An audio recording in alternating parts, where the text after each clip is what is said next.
이미지 한 장 보고 말씀 듣겠습니다. 네, 잘 보이시나요? 우리가 복음서를 보면 예수님께서 사역하셨던 그 지역들을 볼 수 있어요.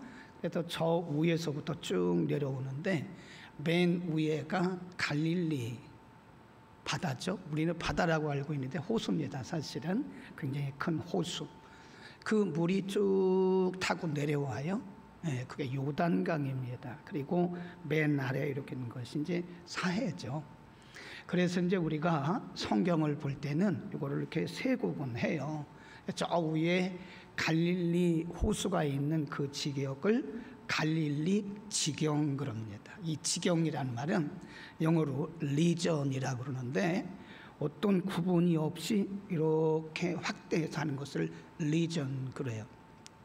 그래서 맨 위를 갈릴리 바다가 포함된 갈릴리 지경 그래요.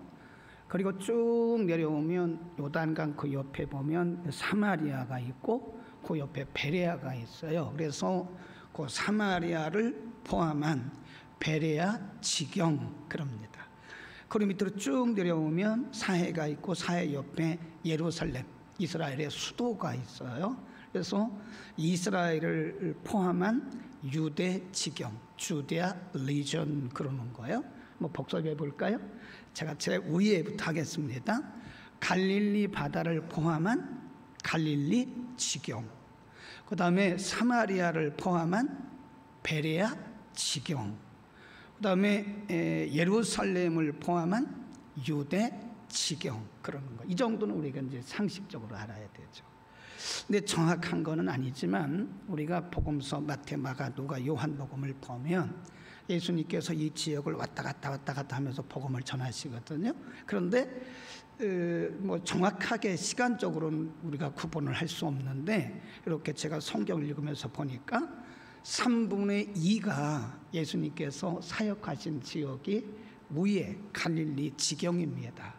물론 이제 마지막 사역은 예루살렘을 중심으로 한 유대 지경에서 했어요. 물론 이제 베레아 지경도 다니긴 하셨는데 오늘 본문에 보면 56절에 보면 고향으로 돌아가셨다. 이 고향이 어디냐면 나사렛에 저 꼭대기에 보면 빨간 거 표시해놨잖아요.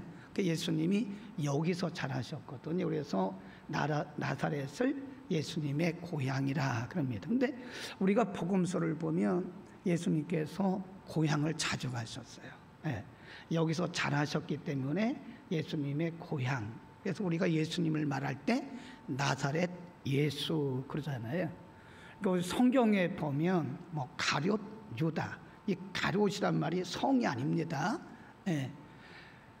또 예수란 이름이 많았어요. 그 당시에 바 예수, 가룟 유다. 그래서 앞에 있는 부분은 대부분 그분의 신분이거나 아니면 그분이 살았던 지명입니다. 지명.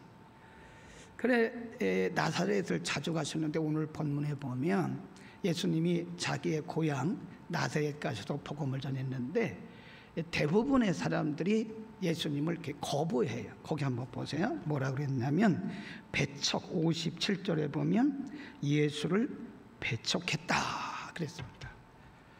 예수님께서 나사렛을 여러 번 가신 것은 예수님의 의도가 있죠. 심심해서 가신 게 아니거든요. 나사렛 사람들을 구원하시고 그들에게 복음 전하러 가셨는데 나사렛에 있는 대부분의 사람들이 예수님을 거부했어요. 배척했어요. 오늘 요 부분, 오늘 제목이 거부자잖아요. 거부자. 예수님을 거부한 사람들 통해서 우리에게 주신 영적인 메시지가 있는데 그 중에 하나가 뭐냐면 어느 지역에 가든지요 하나님의 은혜를 거부하는 사람들이 있어요. 네. 하나님은 신실하신 분이시고 우리에게 은혜를 주시는 분이십니다. 그런데 어떤 사람들은 그 은혜를 거부해요. 하나님이 기회를 주시는 거거든요. 네. 우리의 마음이 어디서든지 열리면요 다 은혜가 됩니다. 이 전도사님이 설교를 해도 은혜를 받고 또 신학생이 설교를 해도 은혜를 받습니다. 은혜를 받고 안 받고는 어떤 지역의 문제가 아니에요. 그것은 내게 있습니다. 하나님께서 우리에게 은혜를 주시는데 우리의 마음이 준비되어 있으면 그것이 하나의 기회가 되는 거예요. 이렇게 보니까 우리가 변화되는 게요, 성경 전체를 통해서 변화되는 게 아니더라고요. 네, 성경이 몇 권이죠? 한 권. 아주 잘하셨어요. 66권입니다. 구약 39, 신약 27, 합계 66권. 이 절수로 말하면 33,000절, 장으로 말하면 1189장, 66권 1189장 33,000절 그래. 근데 사람을 변화시키고 우리의 인생을 바꾸고 우리를 은혜롭게 하는 것은요, 어느 순간에 우리에게 깨달아지는 말씀이더라고요. 그게 기회입니다. 기회입니다. 기회. 우리가 은혜를 받으면요, 인생이 바뀌어요. 인생이. 근데 은혜 받지 못하면 안 된다니까요. 우리가 이렇게 모여서 사실 예배 드리는 것은요, 우리가 교직원이기 때문에 어쩔 수 없이 와서 예배 드린다, 그렇게 생각하면 여러분 큰 오산입니다. 잘못하면 우리가 복음을, 여러분에게 주시는 은혜를 거부할 수 있어요. 어쩌면 설교를 잘 못하는 저 김 목사의 설교를 통해서도 하나님 오늘 내게 말씀하실 것이 있다라고 믿고 우리가 잘 경청하면요, 그 말씀이 내 인생을 변화시키는 기회가 되는 거예요. 우리가 또 한 가지, 그럼 이 사람들은 왜 예수님을 배척했나? 이게 참 중요하더라고요. 예수님이 나사렛 자기의 고향에 여러 번 가신 것은 그들에게 은혜 주시려고 한 거거든요. 근데 참 모순이게 그 마을 사람들이 예수님을 거부했어요. 왜 그랬을까요? 거기 보면 이렇게 말해요. 54절, 고향으로 돌아가서 저희 회당에서 가르치시니 저희가 놀라가로되 이 사람의 이 지혜와 능력이 어디서 났느냐? 이는 그 목수의 아들이 아니냐? 그 모친은 마리아, 형제들은 야고보, 요한, 시몬, 유다가 아니냐? 그요, 저 사람 아버지 요셉, 엄마 마리아, 형제들 우리가 어렸을 때 자랄 때 다 보고 자랐는데 뭐 저 사람이 무슨 메시아야? 저 사람이 무슨 능력이 있어?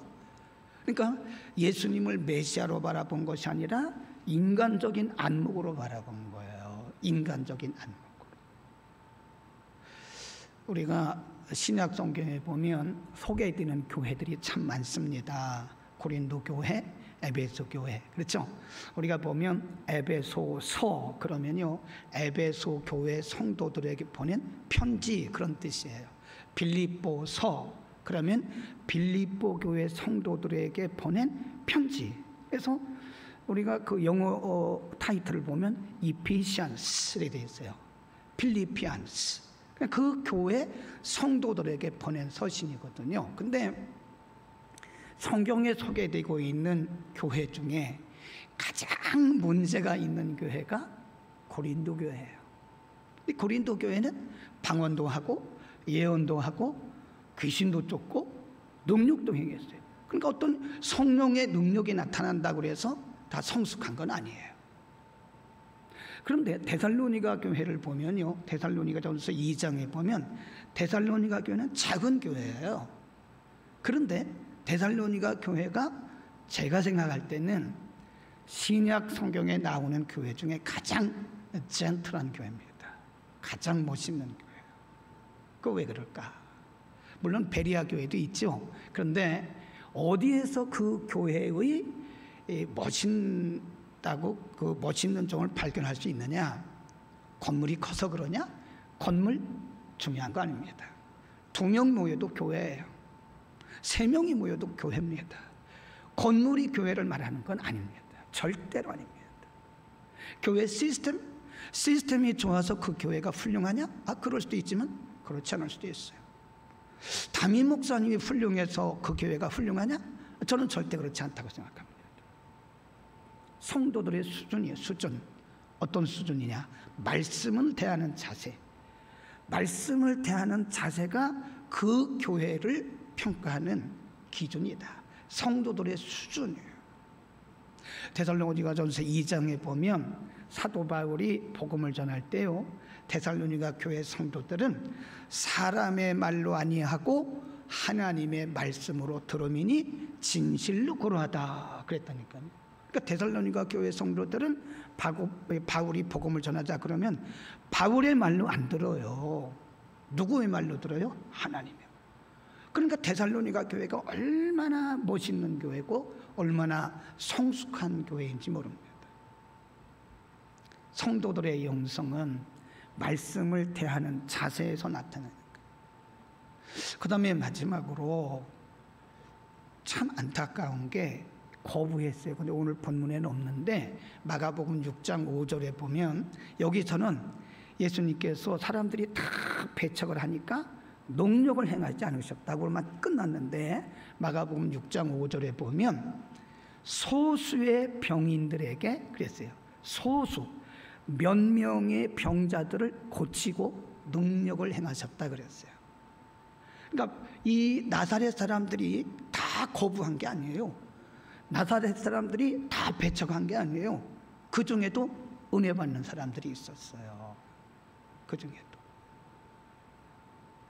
그래서 그 중에도 나사렛 동네 중에도 예수님을 구주로 영접하고 예수님을 믿고 병 고침 받고 구원받은 그런 사람들이 있다니까요.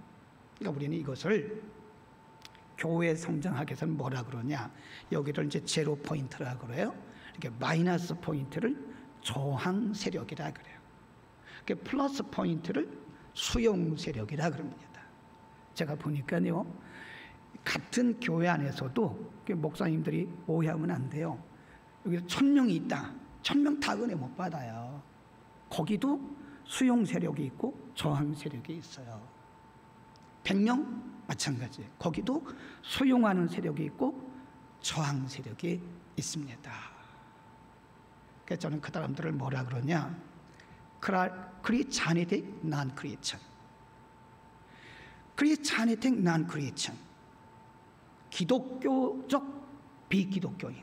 좀 모순이죠. 네. 겉으로는 기독교인인데 사실은 기독교인이 아니에요. 복음을 거부해요. 그래서 도널드 맥게브런이라고 하는 그 교회 성장학자는 전도를 두 가지로 나눠요. 하나는 교회 밖전도, 하나는 교회 안전도. 교회 안에도 거듭나지 못한 영혼들이 굉장히 많다는 거예요. 그 맥게브런의 책에 보면 25%가 교회 안에 25%가 아직도 거듭남을 체험하지 못했다. 말하자면 예수 그리스도를 인격적으로 인카운팅 못했다는 거예요. 그러니까 nominal 크리스천이에요. 형식적 기독교인. 그러니까 겉으로는 기독교인인데 사실은 난 크리스천이라는 거예요. 심각해요. 그러나 모든 사람들이 다 그런 건 아니라는 거죠. 어디 가든지 보면 은혜 받는 사람들이 있어요. 우리 교수님들이 강의를 하다 보면 요즘 학생들이요, 100% 다 교수님이 강의를 안 들어요. 어떤 학생들은 스마트폰으로 계속 문자하고요, 영상 보고 있습니다. 요즘 중고등학교 가도요, 아이들이 30%는 엎드려 있어요. 엎드려 있다 존다니까요. 그러면 이제 선생님이나 교수님들이 막 화를 내죠. 일어나라고. 근데 그 교육학을 잘 몰라서 그래요. 수용적인 곳에 시선을 두면 됩니다. 수용적인 곳에 시선을 두고 우리가 교육을 하면 되는 거예요. 교회도 마찬가지예요. 네, 말씀을 이렇게 보면 알아요. 저 사람은 지금 말씀을 거부한다. 어떤 사람들은 이런 사람도 있어요. 이런. 목사님 말씀을 전하는데 흔드는 사람도 있어요. 여기에 묻었나, 물이 묻었나, 막 이렇게 흔드는 사람도 있다니까요. 그게 거부하는 사람이에요. 어떤 사람은 이런 사람도 있어요. 근데 거기에 우리가 시선을 두면 속상합니다. 네, 그래서 교육학에서는 무시하라, 이게 무시하라. 거기를 보면 안 된다. 그리고 수용적인 부분에 시선을 두고 그 부분에 있는 사람들을 이렇게 아우르면서 해야 된다. 그러니까 이제 목회자가 거부하는 말씀을 좀 이렇게 잘 받지 않는 사람들이 막 보고 너는 나를 무시하는 거야, 이러면 안 돼요. 그냥 두고 어디서나 있어요. 이런 부분이 다 있습니다. 제가 말씀드리는 것은 교회가 어디든 말씀을 전하는 사람이 누구든 내가 준비되면 다 은혜를 받습니다. 아멘. 다 은혜 받는 거예요. 어디든지 은혜 받는 사람이 있다니까요. 네.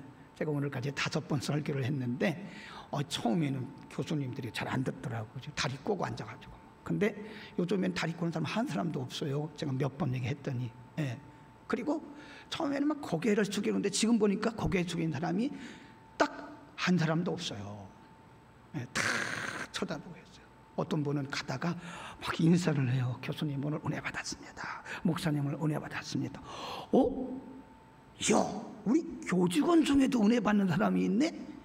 그러니까 제가 설교한 보람을 느끼는 거예요. 이야, 나는 처음에 교직원들은 그냥 의무적으로 앉아있는 줄 알았는데 나중에 설교 끝나고 가다 보면 막 따라와가지고 목사님 오늘 은혜 받았습니다. 막 웃으면서 그러는 분을 보면서 여기도 은혜 받는 사람이 있구나. 아멘. 여러분 모두가 은혜 받기를 축원합니다. 네. 하나님의 은혜를 거부하면 내가 손해예요. 하나님의 은혜는 우리가 아멘으로 받으면 어디에서든지 다 내게 은혜가 되는 겁니다. 우리 일생 동안에 우리는 하나님의 은혜를 거부하지 말고 아멘으로 받아서 풍성해지기를 바랍니다. 우리 하나님 참 좋으신 분이시거든요. 우리에게 못 주셔서 한입니다. 우리 하나님 아버지는 우리 아버지시기 때문에요. 못 주셔서 한, 신실하신 우리 아버지는요, 우리 하나님은요, 우리에게 못 주셔서 한이시라고. 그러니까 우리가 받을 준비가 안 되면 하나님 이렇게 보시고 안타까워하세요. 야, 내가 줄랐는데 너는 받을 준비가 안 됐구나. 우리 마음만 열면 되는 거예요.